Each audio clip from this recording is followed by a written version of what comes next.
So, sample problem number 2, part 2 tayo, yung ating B. So, kanina, nahanap na natin yung ating uh, stress ng ating mga rods.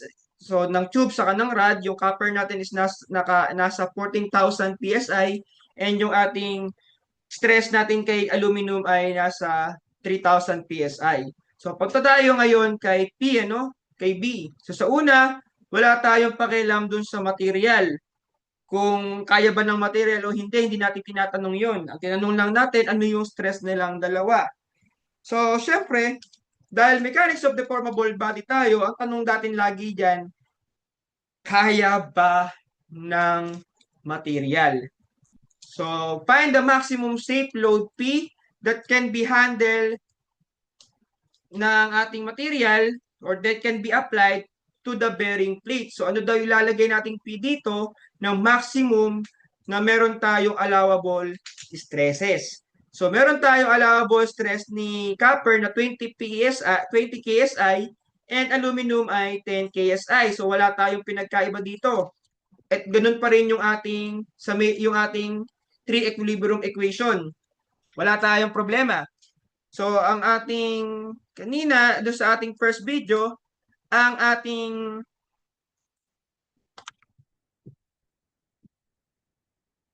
equilibrium equation ay copper is equal to 50,000 minus 2 PAL. So, dito, hindi na natin alam yung P na yan. So, palitan na natin ito ng P. So, papalitan lang natin yan ng P kasi hindi na natin alam kung ano yung value na yan. So, that will be P minus 2 PAL. Okay? So, 2P minus 2PAL. So, yan na yung ating 3 equilibrium equation. So, dun sa deformation natin, ganun pa rin naman. Copper is equal to deformation ni aluminum plus 0.005. So, dito, sino ang unang bibigay? Kasi, magkaiba sila ng allowable stress. So magkaiba sila ng kayang i-handle na force. Hindi sila pwedeng sabay na bumigay. Ang pwedeng mangyari scenario natin diyan, isa ang bibigay sa kanila. Ang tatanungin natin doon, sino ang unang bibigay? Si aluminum ba or si copper? So doon sa base natin, kung magbabase tayo doon sa assumption natin, doon sa first equation natin dito sa A natin, sino yung mas stress? Mas stress si copper compared to aluminum. So pwede nating i-assume ngayon na si copper ang unang magpe-fail sa atin. So copper, ito yung ating assumption. Ano? Kailangan natin magkaroon ng assumption. Bakit? Kasi para malaman natin ano ba yung stress na gagamitin natin. Assumption, copper fail first. Bakit? So, unang pruweba natin, dito sa question natin sa A, mas stress si copper kasi nga 14,000 PSI compared to 3,000. So, sabihin, mas stress talaga si copper. So, mas unang bibigay si copper compared to aluminum. Okay? Pangalawang ano natin na pruweba natin na mas mauuna si copper dahil meron tayong gap. So dahil sinabi ko nga kanina, dahil meron tayong gap, majority ng force si copper ang unang nag-handle. So bago tumulong si aluminum, nag-deform muna si copper ng 0.005. So sa 0.005 na yon, napakalaki na ng force na hinandle ni copper. So, meron na tayong basihan. So, copper fail first. So, sir, ano ngayon kung copper ang mauuna? Kung ang copper ang mauuna na magpipail sa atin, gagamitin natin yung full capacity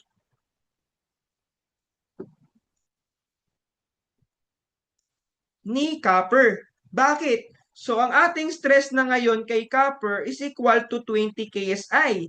Kasi hanggang dyan lang yung limit natin. Hanggang dyan lang yung pwede i-handle ni copper. So yan na yung pwedeng stress ni copper. So hanggang dyan lang. So si aluminum, mas mababa pa sa 10 KSI yung pwede nating makuha. Kasi nga, hindi naman ganun ka-stress si aluminum.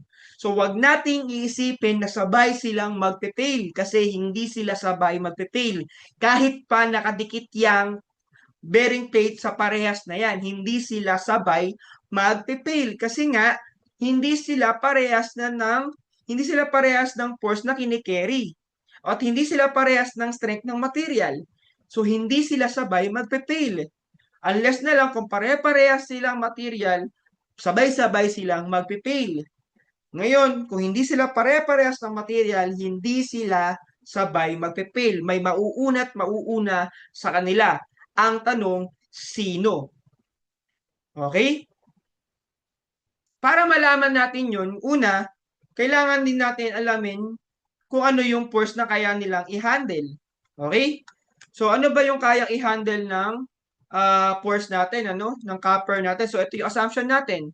Copper pair pairs, and magagamit natin yung full capacity.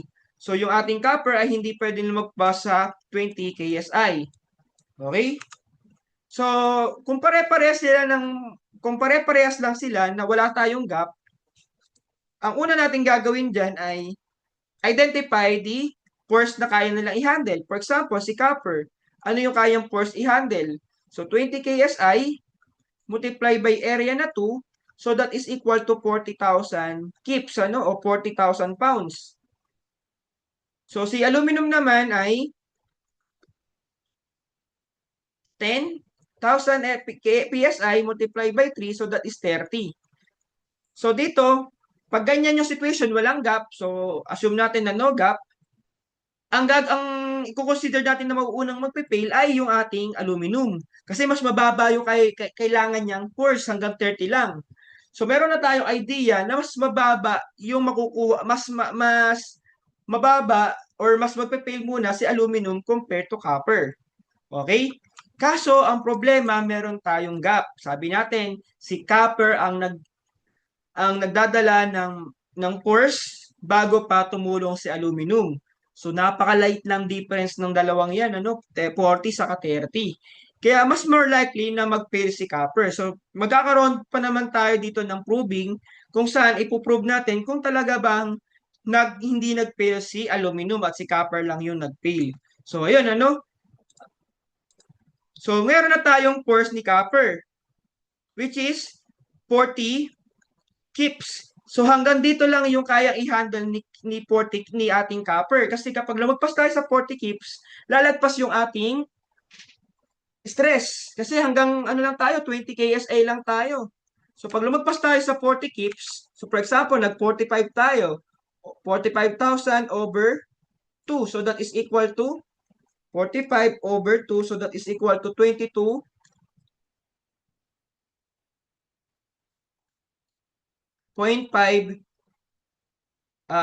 KSI, ano? So, which is, lalagpas na tayo.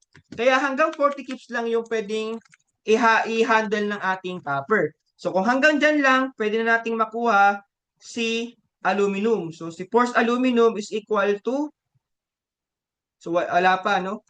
So, force aluminum to PAL is equals to balikan tayo, no? So, 40 kips is equal to P minus 2 PAL. So, PAL is equal to P over 2 minus 20. Okay? So, magiging ano kasi yan, ano? Magiging 2 PAL, P minus 40. So, magiging PAL, P over 2 minus 20. So, yan na yung ating working condition, ano? So, lipat na tayo dito. Alam na natin yung ating mga force, ano? Okay. So, meron na tayo nito. Meron na tayo nito. So, tanggalin na natin to. Alam na natin na 40 kips yan. Ito na yung ating condition. So, punta na ngayon tayo sa ating deformation. Ano? Sabi natin, deformation ni copper is equal to deformation ni aluminum plus 0.005. So, write natin yung equation. Force ni copper. So, again, lagay natin force ni copper. Kung anong member. Kasi, again, kapag P na naman ang inilagay natin dito, yari tayo. P din to, no? Ang hinahanap natin dito ay P din. So, for example, hindi natin ilalagay yan, Ilagay muna natin, P lang. So, meron tayong P, 10.005 over 2. Then, ito ay 17 times 10 raised to 6 is equal to P, 10, 3, 10 times 10 raised to 6 plus 0.005. Yari na tayo. Ayan, shift solve ka agad ka dyan. Pag shift solve mo, makukuha mo na agad yung P. Mali ka na agad dyan. Kasi ang problema, hindi naman yan P. Ang dapat talaga na ginagawa natin dyan, ini-indicate natin anong force yan. Internal force ng copper, internal force ng aluminum. So ngayon, dahil alam natin na ganyan, saan natin ngayon hahanapin yan? Si P copper at si P aluminum. Babalik tayo ngayon dito. Makikita natin, ay, kailangan pala nating mag-summation of vertical forces. Kailangan nating mag-summation ng horizontal, ng mag-summation ng moment. So, hindi tayo maliligaw, hindi tayo magkakamali.